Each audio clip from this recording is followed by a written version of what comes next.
Spoštovani, lepo pozdravljeni na srečanju, kjer boste odstirali tančice velikega slovenskega kmečkega upora iz leta 1515.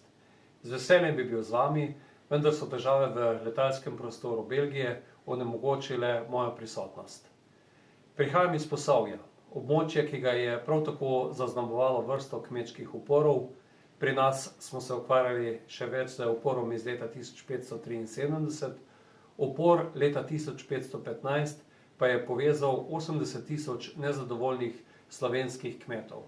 Borili so se za staro pravdo, za pravico, kajti čutili so, da je primež fevdalne oblasti prehud in da bodo težko shajali s temi problemi.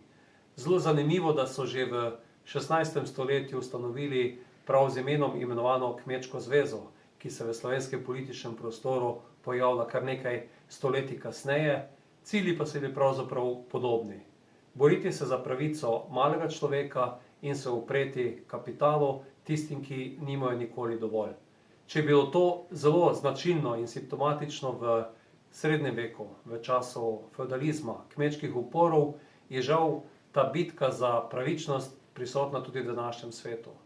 Vam želim danes prijetno srečanje, dobre zaključke, upam pa, da bo v prihodnje čim manj razlogov za to, da bi se ljudje širom po svetu morali upirati oblasti za svoje osnovne pravice.